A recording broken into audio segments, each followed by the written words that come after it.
So, I'm Cameron. I'm one of the residents up at the Monastic Academy, and I've been reflecting on my life a little bit lately. I've gone through some pretty serious health problems, as some of you may know. And one of the things that I was really looking at is I remember being 15, and I remember I was really into hockey at the time. I played roller hockey, and I was playing on 3 teams at the same time. And I was also reffing. So my mom would drop me off at about 7 o'clock in the morning and pick me up at about 9:45 or 10 o'clock at night. And I would pretty much be skating all day. And I was really productive. I would set goals and I would achieve them. And I was reflecting on being 33 and just kind of wondering, like, where did all that energy go? What happened? I don't feel productive at all. I don't feel like I have a lot of energy. I don't feel drawn to do anything really, running, or I do those things, but I don't like them. And I was just trying to figure out what happened. And some things that have unfolded throughout my life seems to be showing me a little bit of a key to that. And the key really is a journey with anger. So this is something that I would imagine most people have struggled with at some point in their life. So I'm going to talk a little bit about my journey with it. I grew up in a house that didn't have the best role models for anger, as I would imagine most people probably didn't have the best role models for it.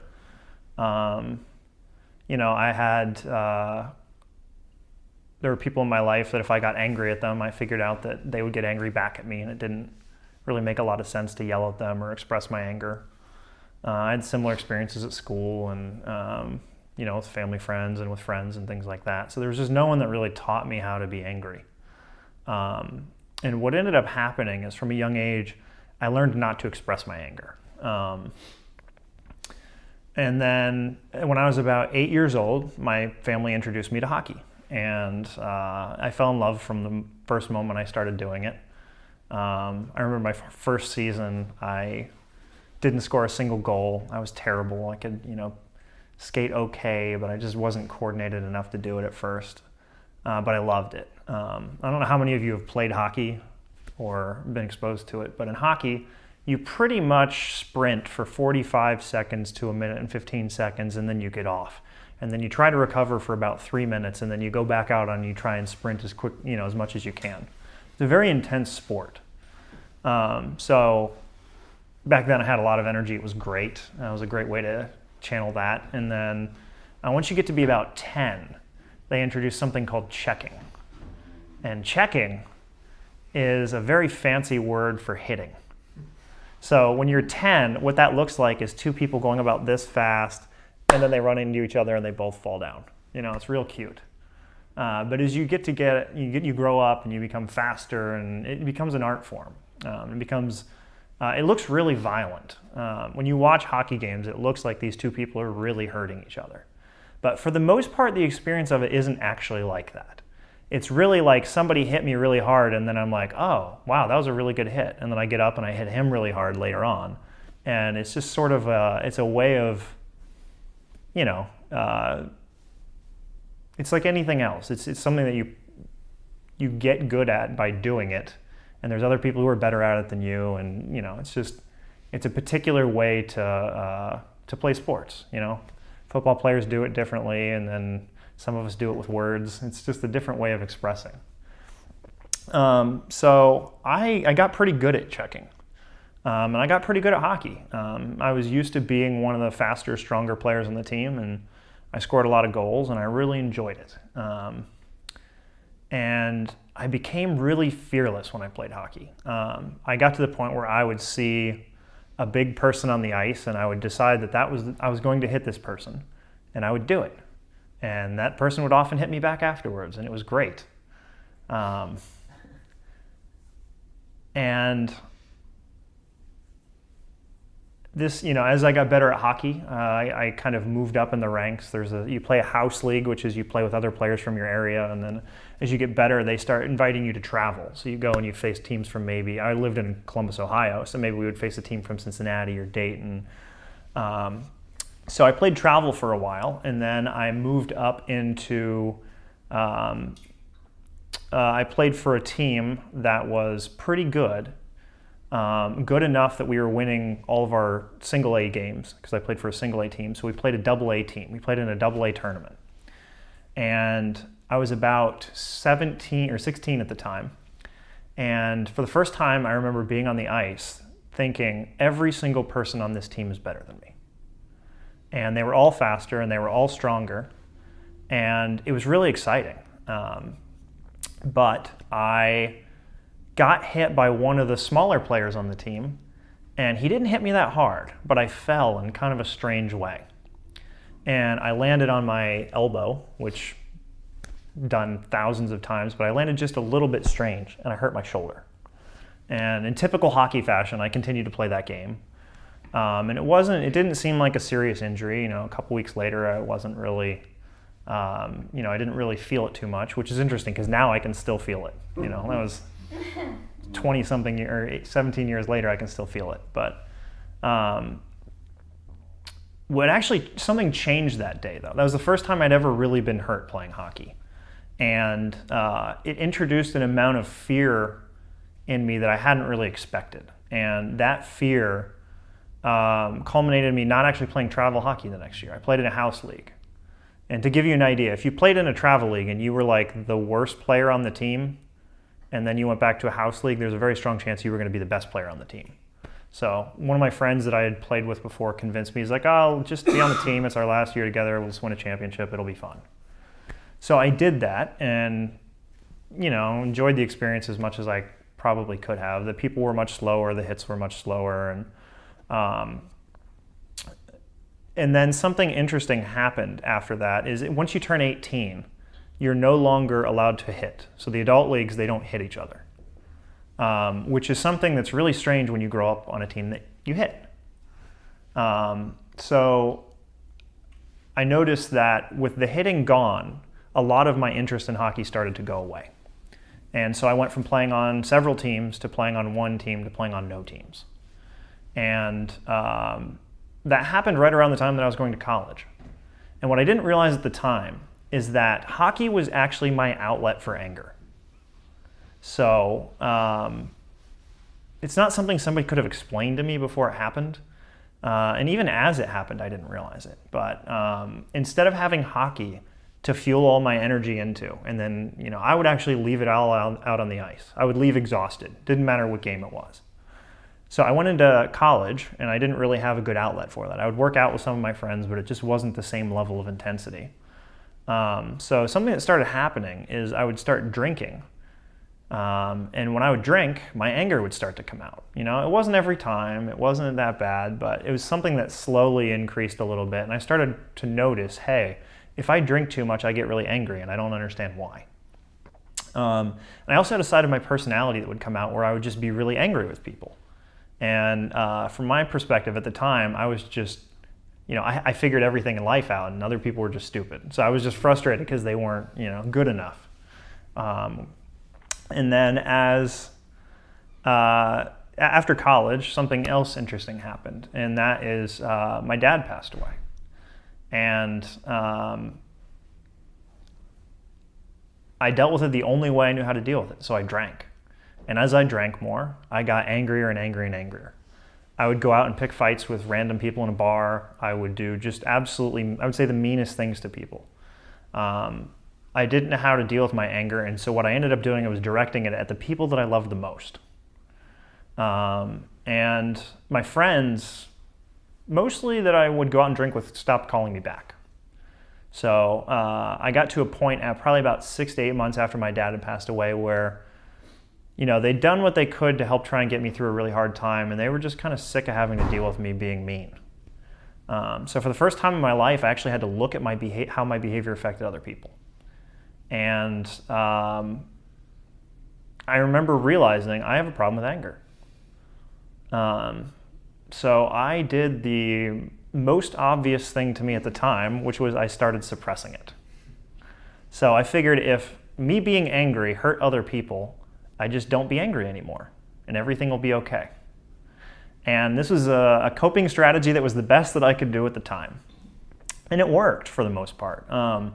It didn't completely go away, but one of the things that came with that is when I would go out to the bars, I would usually have, let's just say, 10 drinks.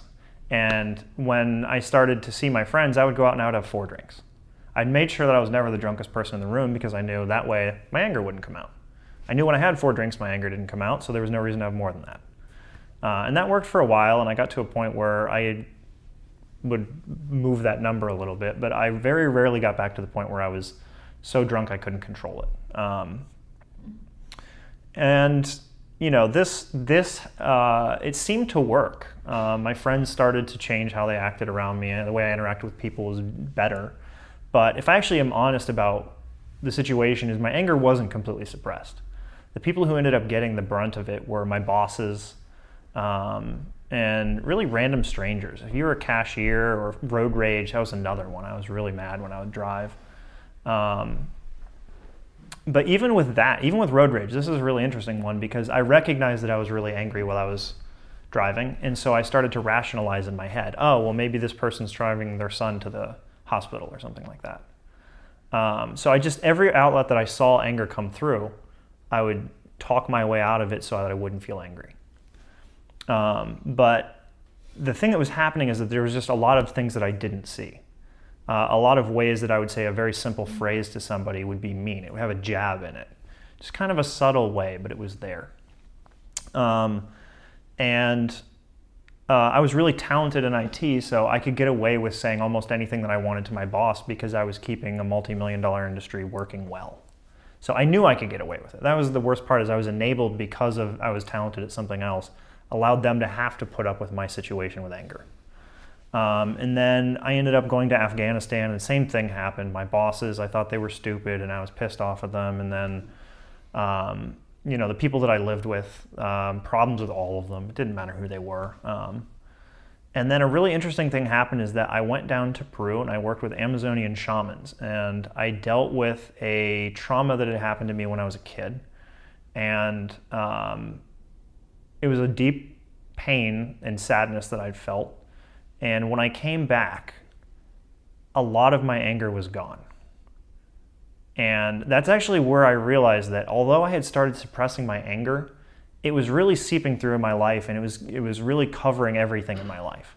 The way I remember thinking about it at that point was that it was like if somebody had taken a lamp and then they'd put a red sheet over it.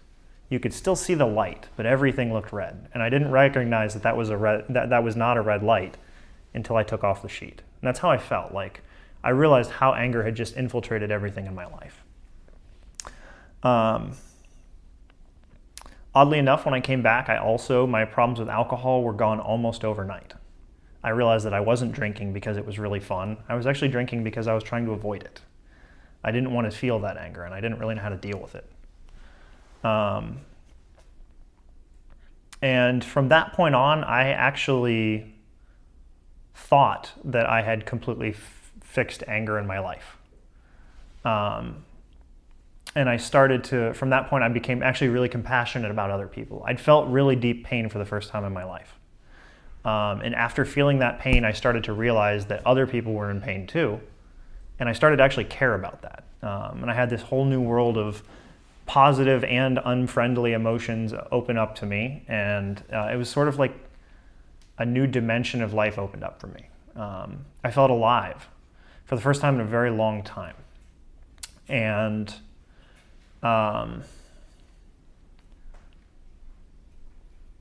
as that dimension opened up and I started to connect with more people, I started to really cultivate positive emotions. I started to actually spend a lot of energy like trying to make myself feel better and trying to make other people feel better. And I got to a point where, like I said, I really thought that anger was just gone in my life. Until a few weeks ago. Since Soryu has been gone, he encouraged a lot of us to work with Shinzen system of meditation. And I was working with a technique called Feel In. And Feel In is basically, you focus inward on sensations, flow, or rest that are obviously related to emotion. So I wanted to use this practice specifically because For a long time, I've been experiencing some sort of emotion that was just like hovering below the surface that I just felt like I couldn't connect to. It was there. I could see it was influencing decisions in my life, but I just couldn't tell what it was. So I started investigating. And for the first probably week or two that I was using this technique, it was really pleasant. I had this amazing experience where I realized one time when I was just walking down the hallway that I was actually happy for no reason. Like there wasn't like a thing that happened that made me happy. I was just like happy, which was amazing to me because I'd been angry for so long that I couldn't even imagine that. But as I investigated further, I just noticed there was always this like tinge of something in the background. And one day I was sitting down and I was focusing on my chest, and it came up and it just felt like nothing was there. And I just really poked at it. I just kept trying to go further into it and further into it and further into it. And all of a sudden, my whole body was just filled with energy.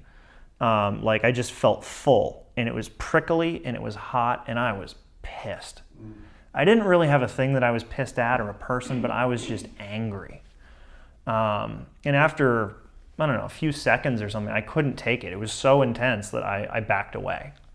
And there was still this lingering anger there that I could sit with, but I couldn't reconnect with it in the way that I had.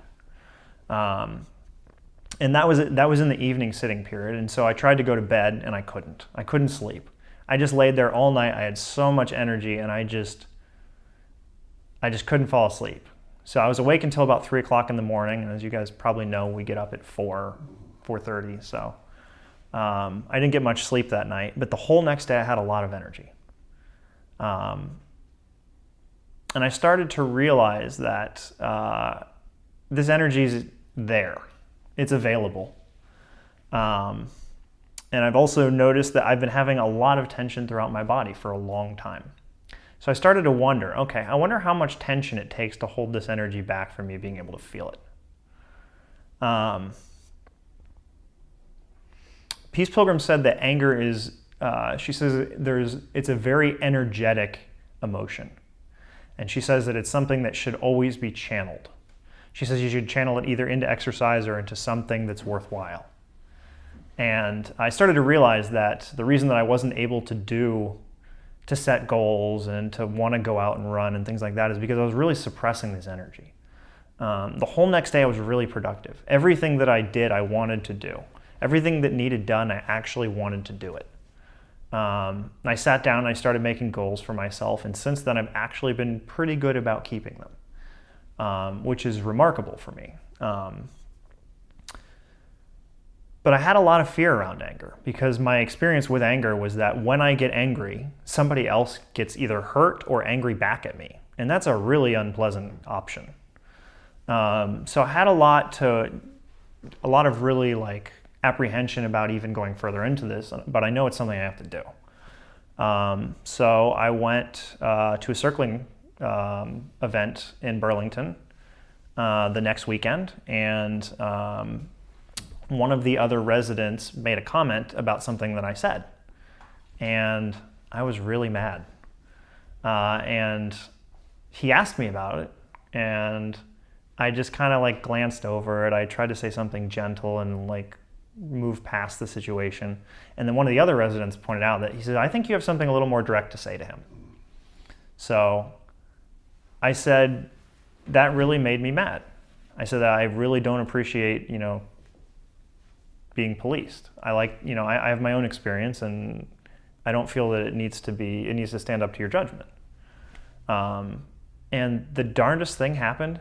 He looked at me and he said, thank you for sharing that. And I was absolutely dumbfounded. And about 5 minutes later, the circle ended, and he asked me if we could go outside and talk. And I went outside and talked, and it led to one of the most connected moments I've ever had with him. And I live with this guy, and we get along really well. So that's actually saying something. And I was actually like, I couldn't believe it, because just telling him that I was angry made me feel better immediately. And then I had this amazing, beautiful moment that came out after it.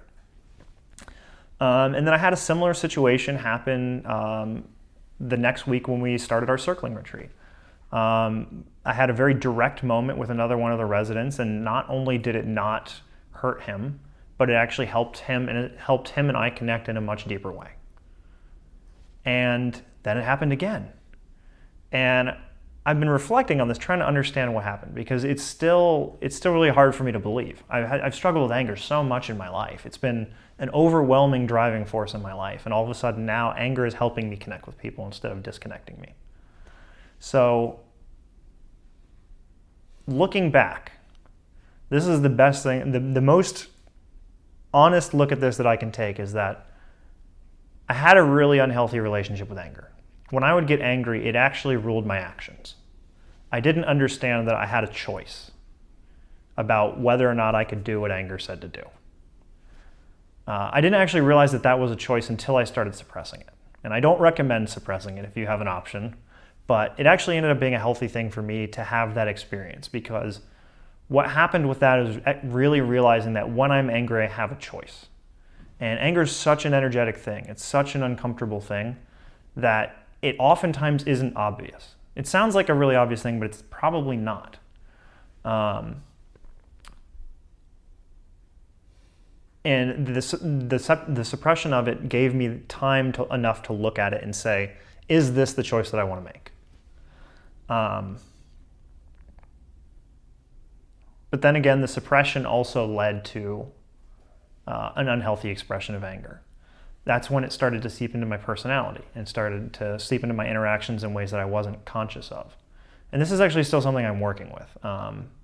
The residents have been very helpful with me in helping me start to see in little places where it comes out, where it's not that obvious to me. But it's nice to see that that energy is going somewhere. And it's nice to see that, it's nice to realize that the more I recognize when it's happening, the more I can make more choices. And then the most interesting thing to me about that is that it's allowing me to start taking charge of my life. When I suppressed my anger, I felt like I had lost my ability to change in anything in my life. And I've been a professional astrologer for several years, and in astrology, the same planet that represents anger also actually represents action. And I never understood that until about 2 weeks ago. And now it's really starting to make sense. So,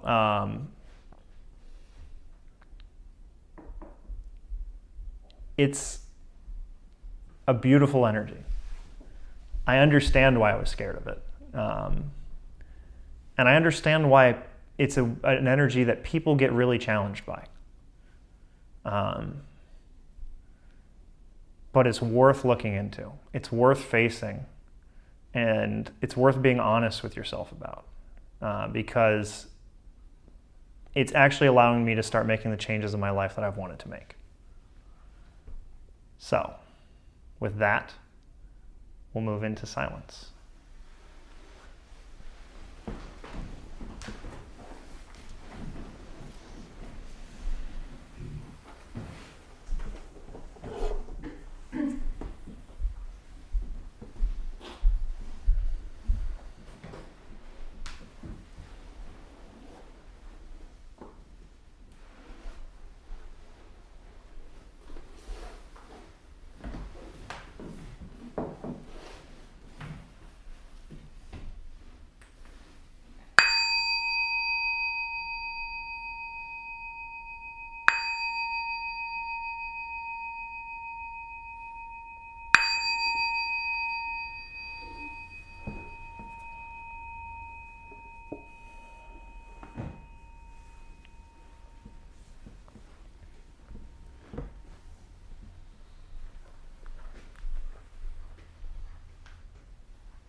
Check in with your posture. Do your best to have a straight back and have your chest open.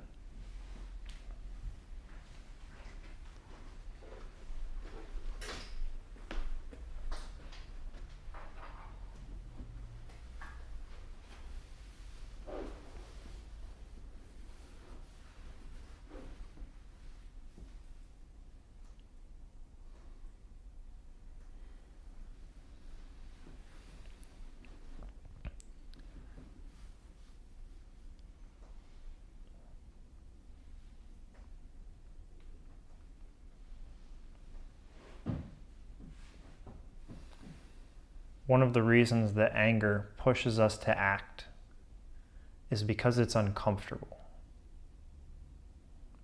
It has a lot of energy.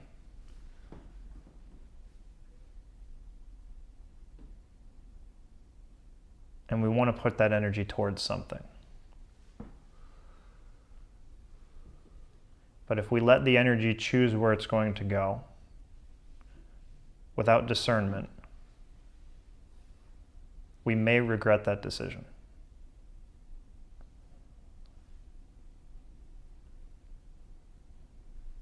Can you sit with something that's uncomfortable? Maybe it's an itch.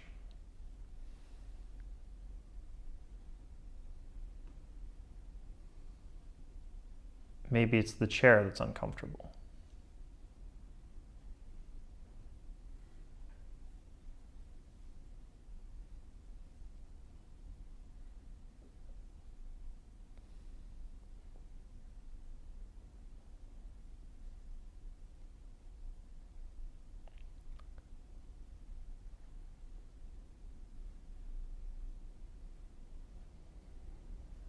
Maybe it's something inside your body that's uncomfortable,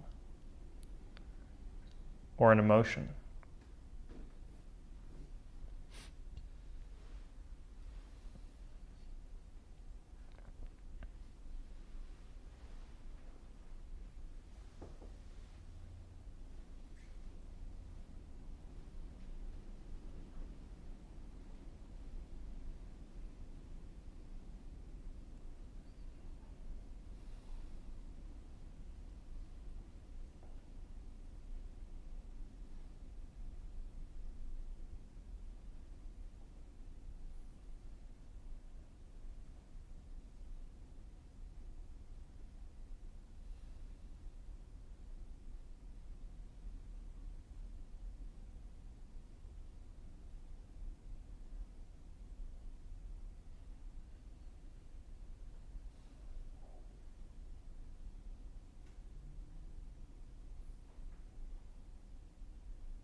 If you're going to be uncomfortable, it helps to have something else to focus on.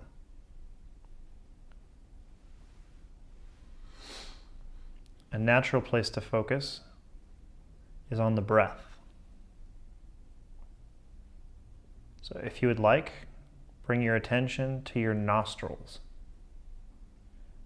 and focus on the sensations of your breath entering and leaving your nostrils.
If your mind wanders, just gently bring it back to your nostrils.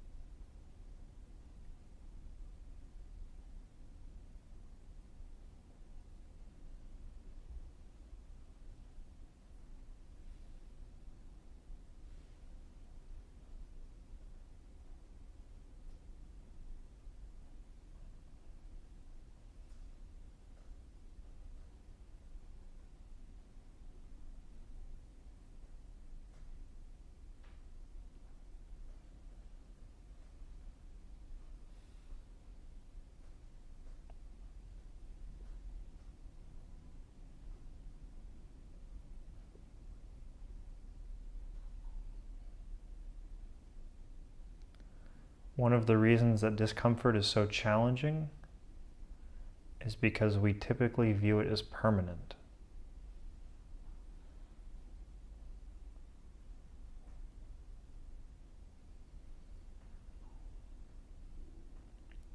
But if you investigate, you may notice that, like the breath, it rises and falls. It comes and goes.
If you find yourself being angry, if you're able to bring your attention to your breath, you can regain the choice.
In and out.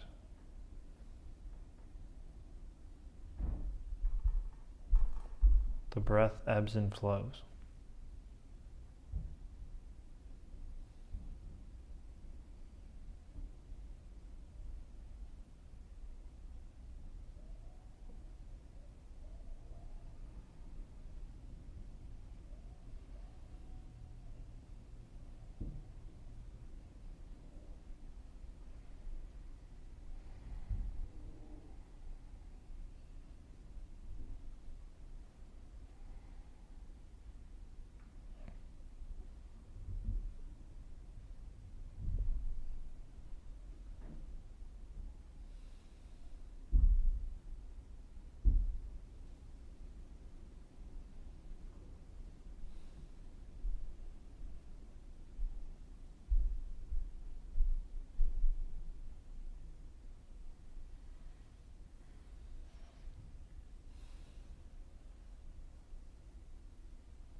Of course, the nostrils are not the only place that you can follow the breath.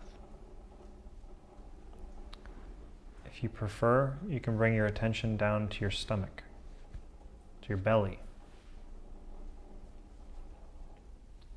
If you watch a newborn breathe, it breathes from the belly, or the dantian.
If you find yourself thinking, I need to move, or this is so uncomfortable, or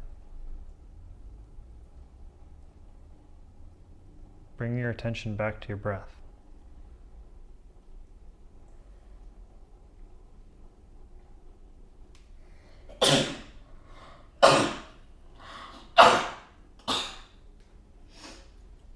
Or sneeze.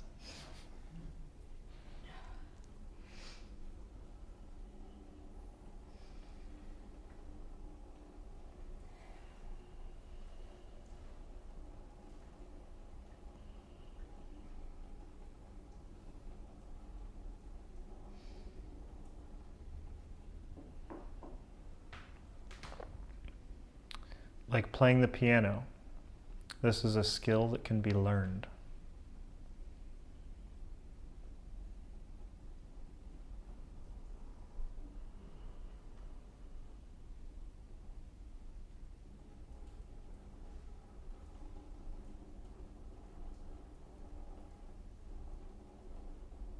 In and out. Follow the breath.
Of course, the breath isn't the only way that we can do this.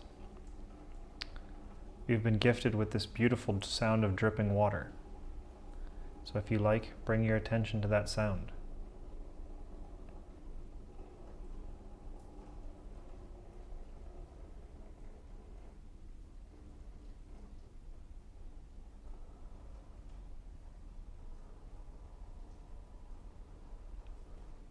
In Shinzen's system, this is called hear out.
take a 5-minute break, you can feel free to continue whatever practice you choose and get up and walk around if you like.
So following your breath gives you a little bit of space which allows you to make a choice. So now you guys get to make a choice.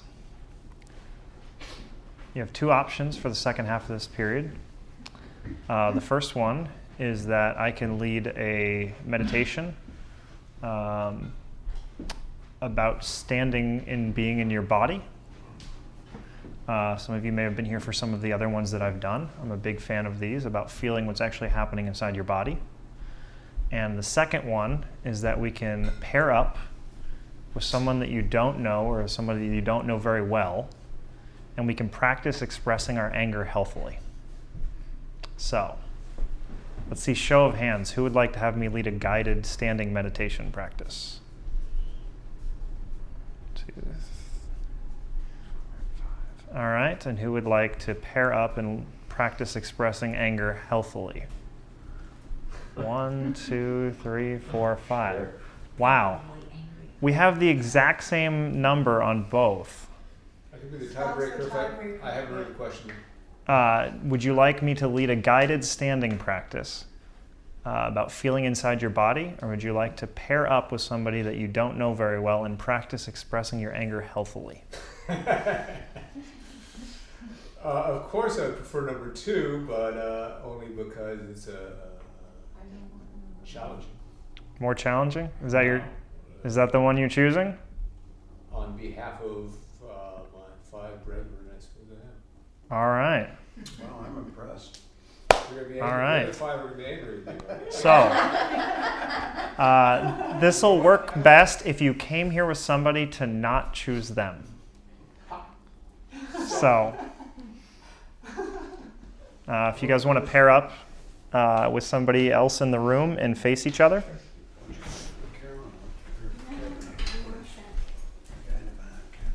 Pick a person.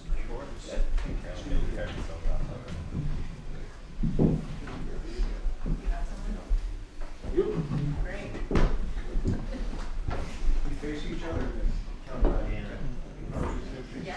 Yeah, face each other.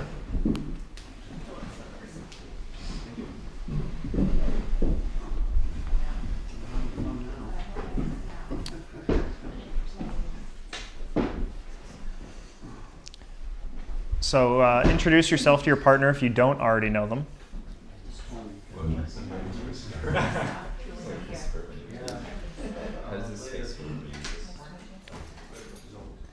So pick who would like to express the anger first and who would like to be the person that is being expressed to. Well, you don't have anger? No. Great. Then you can be the recipient first.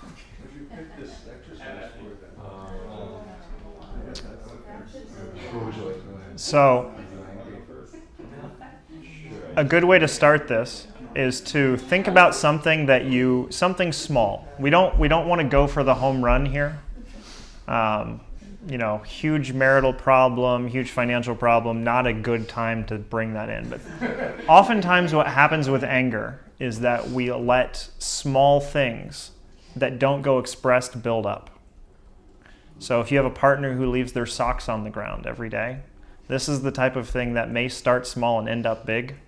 This is a good time to pick something like that. So choose something small that you got angry about or that can make you angry right now. And think about, bring that anger up, and then think about a way that you could express that wouldn't hurt the other person. The challenge is to express that you are angry, not direct the anger at that person. Does that make sense?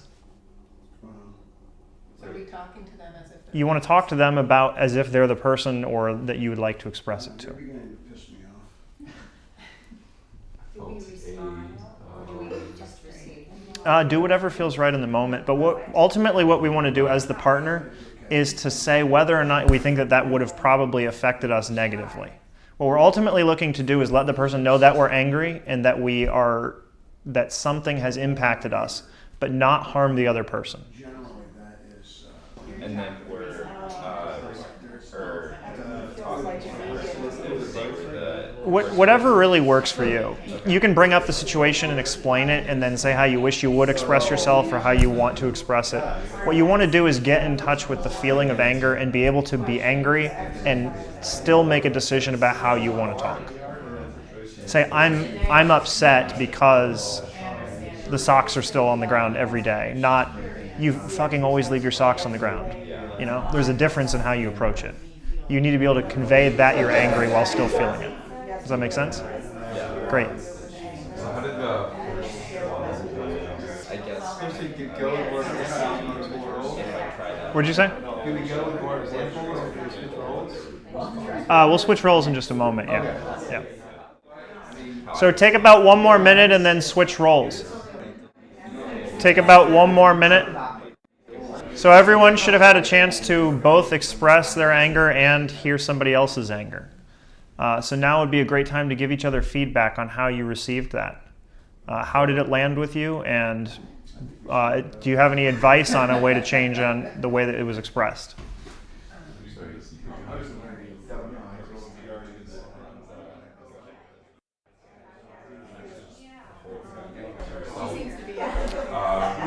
All right, so we have about 5 minutes left. We have about 5 minutes left.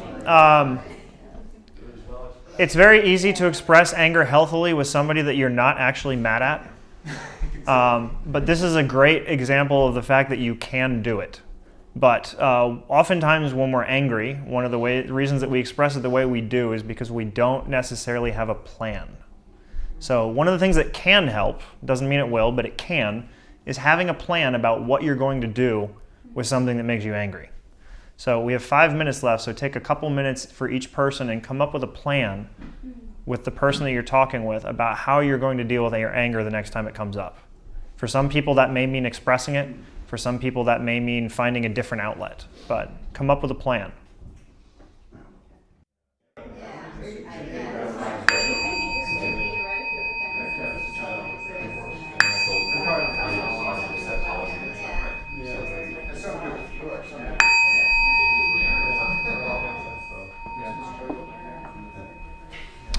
Bow to your partner.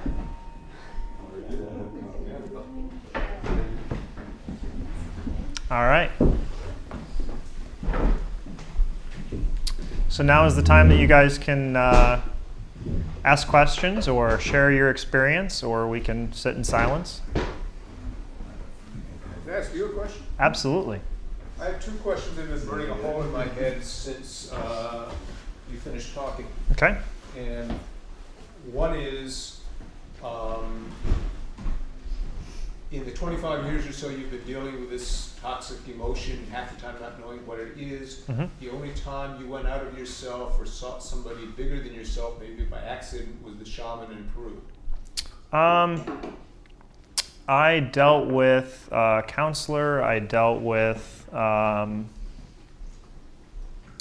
mom grew up around a lot of people that are not unlike Soryu, but I never really realized it was actually a real problem. I actually mostly thought it was other people's problem. I actually thought I was angry because of other people. I didn't realize it was actually my fault, like it was actually coming from within. Does that make sense?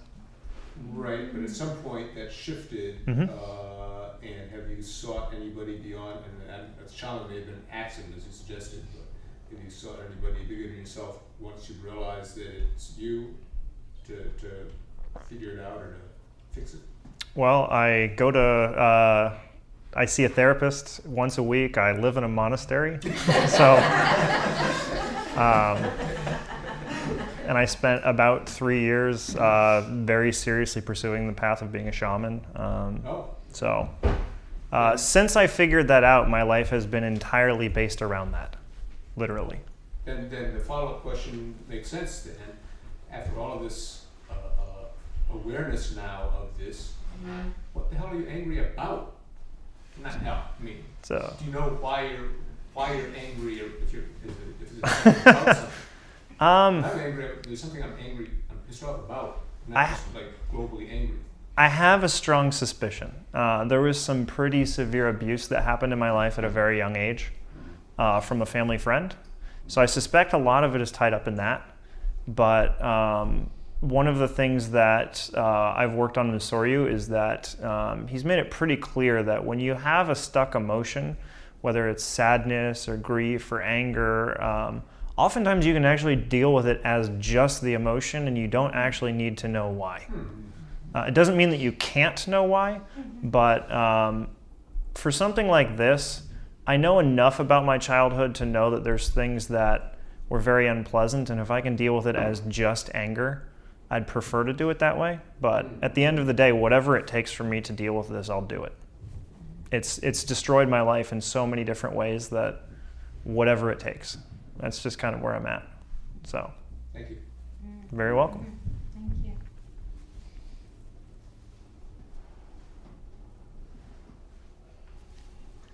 Yeah, thanks. I really strongly connected with like your story and your experience. Yeah, in particular with anger. And, I don't know if I've had the 6-year reprieve that you had, but certainly didn't really.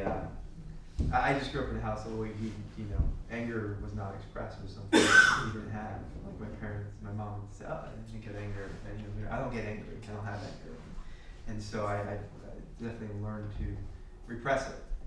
And I had outlets like sports and other things when I was growing up. And so yeah, the technique you offered was really, really helpful, and it was really meant a lot that you shared an experience that I could connect with and relate to. So thank you for that. My particular question around the technique is, you mentioned you're feeling this difficult emotion. Mm-hmm. If you would feel it, can be anger, can be something else. But we were working with anger, doing this because for whatever reason, this is where I was feeling in my body up around my head, Mm-hmm. to this left side here, and then I'm connecting with the rain or the touch point of breath with nostrils, but you're not doing completely a concentration meditation where I'm only focusing on the spot. I'm kind of I guess what's the play between the strong feeling and then what's acting as an anchor, or is it feeling the anchor and this is something to pull away in a somatic experiencing type of way where this is too intense, I'm going to go to this safer place? So the best answer to that question is actually going to be different for every person in this room. So what works for you may not work for me. But what I've found with what I was really trying to get at with that specific type or that technique is that it's easier to explain through the experience of pain. So I'm going to use the word pain, but this works the same for anger or sadness or grief or whatever, joy. Is that when we experience something like my foot hurts or my face hurts, even the way our language describes it, we think I am in pain or I am hurt is a way that somebody could describe that. And we actually confuse the idea that the pain or the anger or whatever it is me. So specifically with anger, because there's so much energy, what tends to happen is that the anger makes us want to do something. We want to do something to get the anger out because it's uncomfortable. So what the technique is meant to do is to bring as much attention as possible to the nostrils or to the stomach or to the rain, so that you can recognize that the anger can happen or the pain can happen without actually having to do anything. It allows just a tiny little space to start to open up, and in that space is where the decision can be made.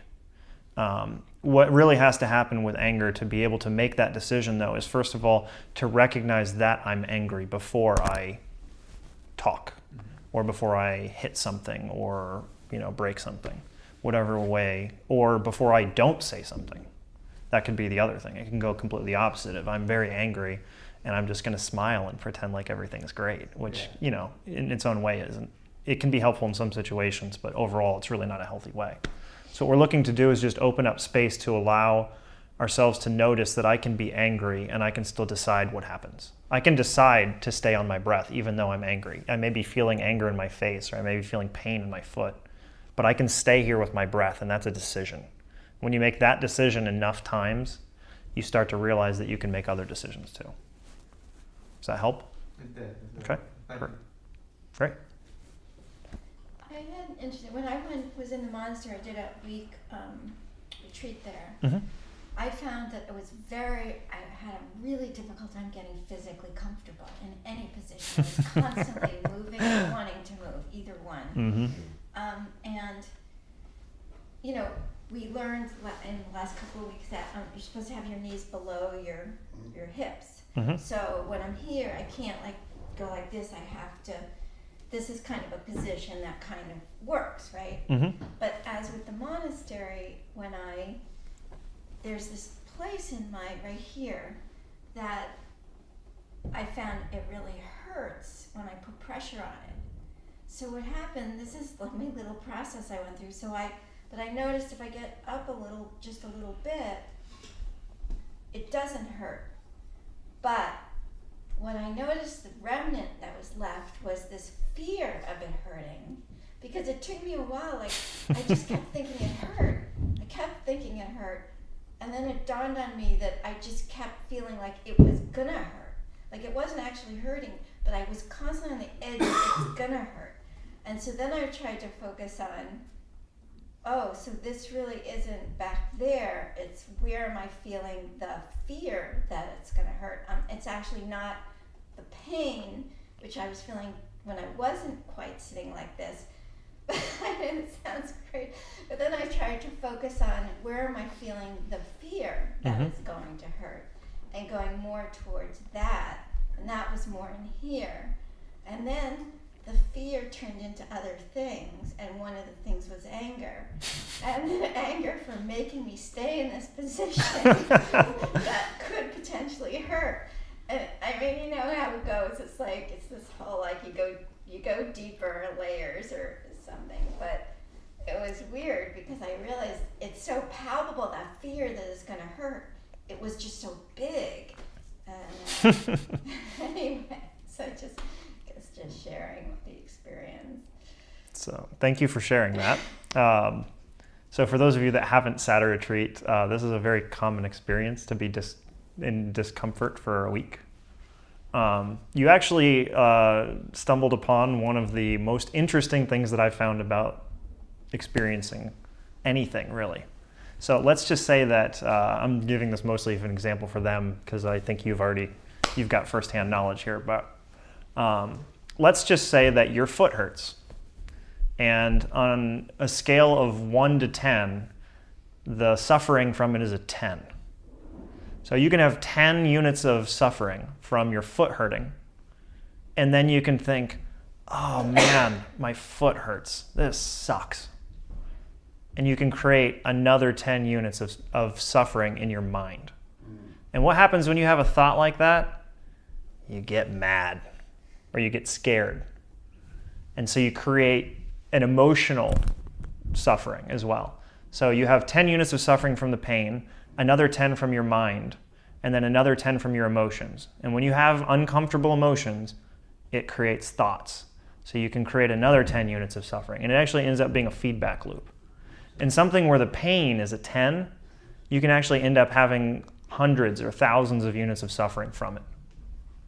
And the interesting thing is that by following your breath, you can actually figure out that you can go from that 100 or 1,000 or 200 or whatever and go back down to the 10 and realize, oh my gosh, the pain isn't even that bad. Or even, the pain isn't even there. That's the most amazing thing. Isn't that incredible? I was surprised. It was like all of a sudden this surprise that, well, it doesn't really hurt in this position, but I'm scared if I move just a little, it's going to hurt. I just know it's going to hurt. Yeah. I just know it. Like, that was after the whole retreat. Oh my God, I'm so uncomfortable. But yeah, well said. Thank you. Yeah, it's fascinating. The human mind is really incredible when you start to actually watch what's happening. And this is not limited to sitting on a cushion and your foot hurts.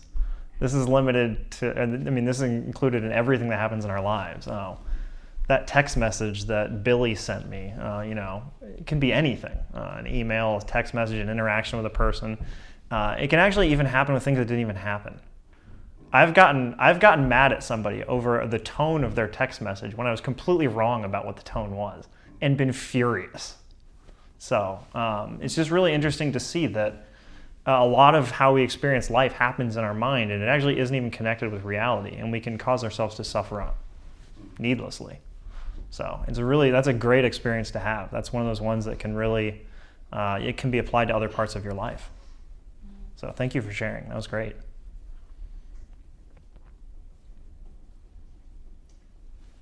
So, Gus, a comment on anger.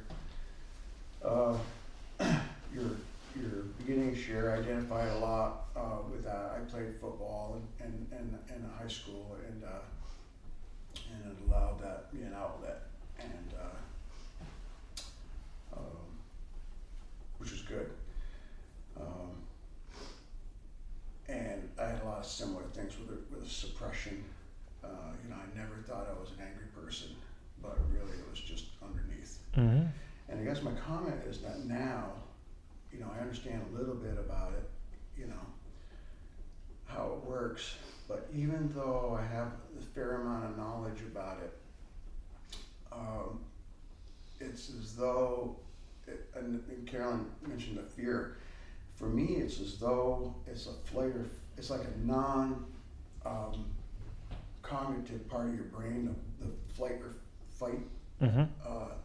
gets stimulated, Mm-hmm. and once that happens, then it's like stimulates me, like that's the energy, and then it overrides my rational mind. So I just have I have a difficult time once I get angry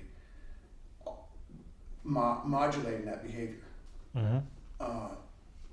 It's still, at 64 years old, I can act like a total freaking idiot.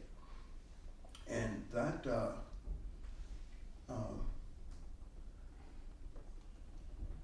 it confuses me.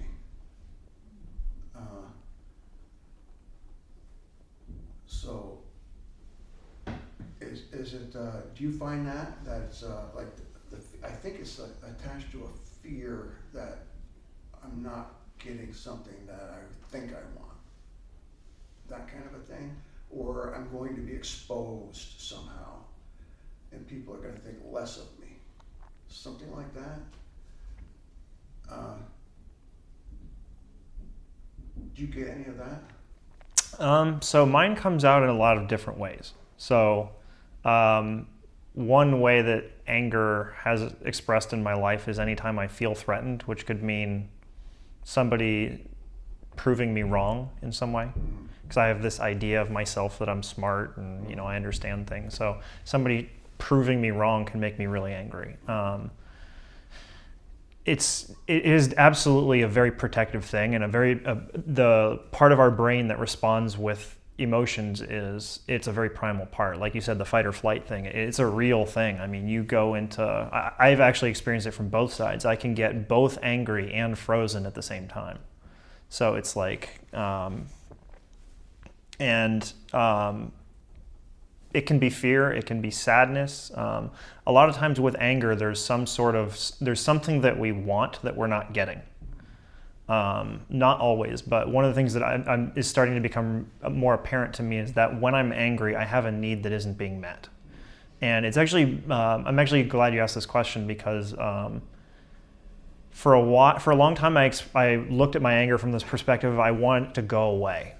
I just don't want to be angry because I'm a good person, but when I'm angry, I do these things where I'm not a good person. I may say something to somebody that I really care about that isn't in any way how I feel. It may not even actually reflect how I feel. But at the end of the day, the anger from my own experience, is telling me something. And the hard part is being able to listen to what it's saying, but not do what it says to do. Because it may be that I have a need for the house to be clean because it makes me feel good. But, the dishes are left unwashed. So-and-so didn't do these dishes. And so I may feel like, I need to go yell at them. But what actually needs to happen is I need to recognize that I actually have a need for the place to be clean. And then in a way that isn't yelling at them, I need to let them understand that this is what's happening to me when this happens. So oftentimes it's both something about who I am gets threatened, or like you said, feeling exposed, like scared. There's a lot of fear wrapped up with anger with me as well.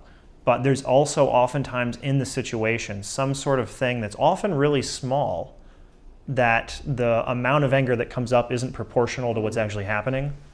But it just needs to be expressed. And as I've started to express some of those things, the anger doesn't feel as big anymore. It just kind of feels like it's definitely there, and there's definitely a lot of energy behind it, but I'm starting to recognize that, oh, okay, well, if I actually just express what I need, then I don't have to like hold this wave of anger back. And the other thing that I've really noticed is that I had a hard time with understanding the anger because I thought of myself as a good person, and I still do. And once again, that comes into the like, really like thinking I am angry, like identifying myself as angry, like as an angry person or not an angry person or whatever. But really understanding that I experience anger and I just don't know what to do with it. It doesn't make me a good person. It doesn't make me a bad person. It's just, there's this challenge that I have in life that I haven't conquered yet. And right now it may be, upsetting somebody else in my life. And just doing your best that you can to deal with it. I mean, everybody's going to deal with it a little bit differently. And, if you'd figured out all your problems, you'd be, enlightened teaching Soryu and everyone else. Like we're all human. We all make mistakes, and it's just a process of learning. And to some degree, it's just about accepting that right now this is the best I can do. And I'm going to do better tomorrow. And I may make a different mistake tomorrow, or I may make the same mistake, but eventually I'm going to work with it in a way that I can get through it. So, like I said, it's like learning to play the piano. Day one may not be that great. Day two may be a little bit better, it may not. But the more you look at it as I'm going to improve a little bit every day, it gets easier. Is that helpful? Yeah, thanks, actually. Excellent. I was wondering if you would share more about the time when, you stopped suppressing it and you started trying to be very compassionate about other people. But you said that still during that time, there were times that you would sort of say like a little snide thing to somebody, or Yeah. it would come out sharply, or in little ways. Yeah, so that actually still happens. The people who could probably talk the best about that are the people I live with, because when you live with people, they know all of your stuff. But it can be, the most common way that actually comes out for me is if somebody else does something not well that I also don't do well.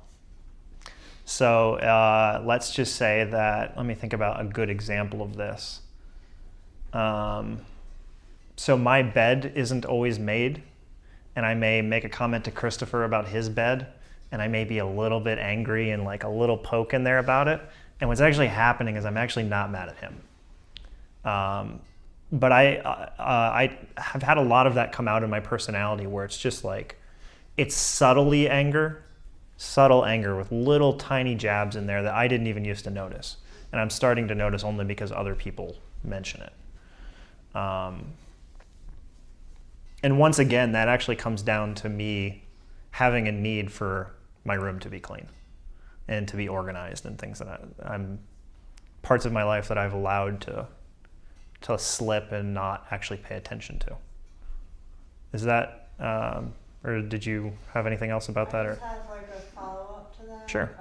Or slightly different, but Mhm. you had also mentioned, the experience of sharing your anger, encircling, and Mhm. having it well received, Mhm. and the repair. That just, I think of it as like a repair, Mm-hmm. and I just wondered, when you've done something with your anger that you don't feel proud about, or you feel ashamed of how you've handled it, what are ways, or do you have ways that you would suggest that actually do repair that, or is it mainly just working on oneself through meditation that repairs that? you know, in other Mhm. words, change Yeah. me, you know, because there's, I guess part of it is, you know, a lot of times when I do something wrong, I want to make amends for it, Mhm. but the best way to make amends for it is obviously not to do that again, but it doesn't always work that way, and so I just wondered, like, what other strategies are effective. Okay. So the number one thing that I can say is taking responsibility for it. Being able to go up to somebody that you may have hurt with anger and say, I expressed my anger in a way that I'm not proud of. And also still maintaining the firmness of understanding that I didn't express skillfully what was actually going on. This is what was going on. So if there actually may be, that's the thing about anger, is it's very action oriented. There may actually be an action that needed to be taken. So it may be, hey, I need you to do a better job of cleaning up the dishes. I'm really sorry that the way that I expressed it was very unskillful. I was angry, I was upset. In the moment, I didn't do a good job. But that doesn't mean that what I was saying was wrong. The way that I said it was wrong. The way that I expressed it wasn't helpful. But at the end of the day, I still need help with this. Can you help me deal with, can we help find a way that we can make sure that this, this situation gets resolved? So that's the first thing, because when you're, oftentimes with me, I realize that if I expressed anger to somebody, specifically this would happen with my friends, I would get mad at them while I was drinking, and then the next morning they would text me or call me to try and talk about it or make sure I was okay or whatever, and I just didn't want to deal with them. I would completely just ashamed, and I didn't want to deal with it. And the way that I was taught to deal with anger was, you just pretend it doesn't happen, which isn't helpful. Being able to talk about it is good, because once you start to face okay, this is a problem, the way that I expressed it wasn't helpful, it gives that also opens up some space. So the next time that you do it, the next time you start to get angry, you may remember, oh, if I do this, I may have to go apologize to this person later. So it just starts to create a new pattern. The easy pattern, our brains work on patterns. Our minds they're just loops of things that happen over and over and over again. So what we're trying to do is just create a new pattern. Sorey calls them feedback loops. So by facing it and taking responsibility, that's the beginning of a new pattern. And it also allows more awareness, because by having the experience of having to apologize to somebody for something that we didn't, that we aren't skillful of, we're actually using our emotions to help us, because we feel shame for a reason. We feel anger for a reason. We feel sadness for a reason. And being able to use those for us instead of just sitting in shame after we sat in anger. It's beginning to use our emotions to our advantage and help us actually clean out and move forward. Is that helpful? Very helpful. Excellent. I'm curious how you guys, does anybody have any feedback on the experiences that you had with your partner? Not necessarily, I'm curious about, was that helpful? I could just say briefly. Sure. It was awesome. It was really great. Cynthia, or I tried them. Christina, sorry. Yeah, because I did go for the home run, but I was sorry I had to. That's all right, it's your choice. Actually, I really needed to talk to my sister for a long time, and she was really good. She said she felt attacked, and that she tried to help me reword and re-say it in a way that I could take more responsibility. Great. But still say what it was that was going on that was bothersome to me. So, it was great. I wrote it all down, so I have it. I have a little plan now. Great. So, so we'll see. When I was speaking with Chris, there was a little bit of some times where we weren't exactly able to get in touch with anger that were a little bit awkward, but when I felt like I was able to get in touch with a feeling of anger I have towards some of the people I live with, it felt really good or refreshing to practice expressing this anger that I had towards them in a way that felt or that the feedback that I got from Chris is that it wasn't like attacking, is that it wasn't like overboard and it didn't feel particularly hurtful, but that I still expressed everything that I wanted to express, and that it's kind of like, oh, I can do this. Like I can like say that this is really frustrating to me and kind of like share my experience without it being a problem, which I guess like prior I had this mindset that like it just like was off the table, just like I couldn't say like this is making me angry, this is making me frustrated, this is upsetting me. Mm-hmm. Great. It's really interesting because that's actually exactly how I used to look at anger, is I just thought that was stuff that I just couldn't talk about.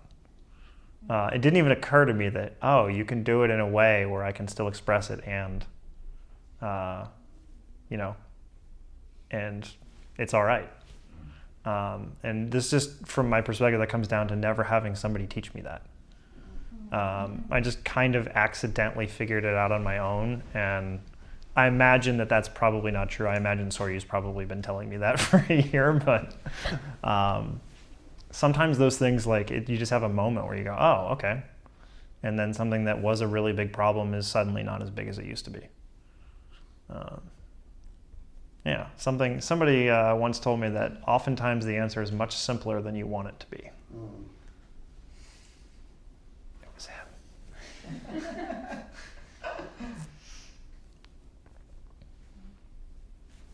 So when I was speaking with Kelly, I had 3 different like small examples of things or instances where I would get angry, and I noticed that all 3 of them were involved some form of interruption. Like one of them was like driving and being cut off, which is just an interruption to my driving route. The other was literally being interrupted during conversation, and then the third was like having some kind of schedule going, and then one person kind of just like decides to do their own thing and pulls the rest of the group with them. So it just interrupts the schedule. So that was kind of an interesting insight, and I kind of concluded that I must not be very good at dealing with interruptions. So yeah. So when that comes up for you, how